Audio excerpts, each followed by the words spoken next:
তার মেজাজ গরম। একদিন হঠাৎ করে বলতেছে যে দেখো তুমি যেভাবে থাপড়াও এভাবে থাপড়াইলে হবে না, আমার ব্যথা আরও বেড়েই যাচ্ছে, শুধু আরও কোনো পদ্ধতি আছে কি না? কয় যে মহারাজ অন্য কোনো পদ্ধতি ব্যবহার করলে তো আপনার মাথা থাকবে না। কয় মাথা না থাক, আবার ব্যথা কমাইতে হবে। কি কমাইতে হবে? ব্যথা কমাইতে হবে, মাথার দরকার নাই।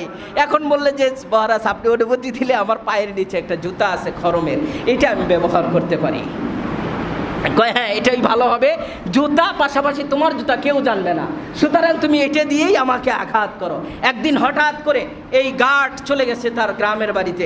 যাওয়ার পর এই নমরুদ তো খেপে উঠছে, কারণ তার মাথা তো 24 ঘন্টা ব্যথা করে। আসার পর যেভাবে তাকে অপমান করা দরকার অপমান করেছে, সেও ভাবতেছে রাত্রিবেলা খেলাটা হয়ে যাবে ইনশাআল্লাহ। এখন জুতাটা নিয়ে থাপড়ায়, আস্তে আস্তে দেয়, আরও গরম। কি ব্যাপার তুমি আসতে দিচ্ছ কেন? এমনি একদিন মিস করেছো ডিউটি, আবার আসতে দাও। কয় তাহলে আরও একটু জোরে দেবো? বলে হ্যাঁ জোরে দাও। এমন জোরে দিয়েছে যে তাকে এক শিক্ষাতে পৃথিবীর জমিন থেকে বিদায় করেছে। বলেন সুবহানাল্লাহ। এইভাবে পৃথিবীর জমিনে যারা ইসলাম নিয়ে খেলা করবে, নবী নিয়ে খেলা করবে, আল্লাহ রাব্বুল আলামিন তাদেরকে পৃথিবীর জমিন থেকে জুতার পিটা করে পৃথিবীর থেকে অপমান করে বিদায় করবে। ঠিক কিনা? চিৎকার দিয়ে বলেন। এই জন্য আমরা হুঁশিয়ার করতে চাই, আমাদের দেশের সরকার বলে কোনো কথা না, অল পৃথিবীবাসী যারাই ইসলামের বিরোধিতা করবে তাদেরই আল্লাহ রাব্বুল আলামিন দৃষ্টান্তমূলক শাস্তির ব্যবস্থা করবে। ছোট্ট একটি কথা বলে শেষ করি। নমরুদের মৃত্যু হয়েছিল জুতার বাড়িতে, নমরুদের মৃত্যু হয়েছিল ন্যাংরা মশার মাধ্যমে। আল্লাহ অপমান করে পৃথিবীর জমিন থেকে শেষ করেছে। এই জন্য এখান থেকে আমাদের শিক্ষা নিতে হবে, তাওহীদের শিক্ষা। ছোট বাচ্চা বালক সে তাওহীদের দাওয়াত দিয়েছে, শিরিকের শিক্ষা সে মূর্তির পূজা করে নাই, এবং সে সবরের শিক্ষা আল্লাহ তাকে পরীক্ষা নিয়েছে।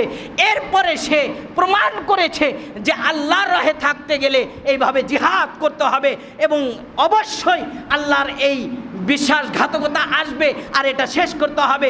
যেমন নবীজি বলেছিল কুল জা আল হক ওয়া জাহাকাল বাতিল ইন্নাল বাতিলা কানা জাহুকা। এইভাবে জালেম ধ্বংস হবে, এইভাবেই খোদাদ্রোহীরা ধ্বংস হবে।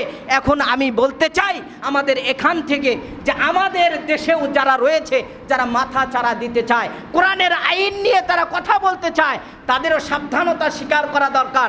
তা না হলে ওলামা হযরত তাওহীদ জনতা বসে থাকবে না, আপনাকে উচিত শিক্ষা দিয়েই থাকবে। এই জন্য ছোট্ট করে বলি, কোরআনের আয়াতকে তারা অপমান করতেছে। নারী পুরুষ সমান অধিকার, নারী পুরুষ কখনো সমান অধিকার না।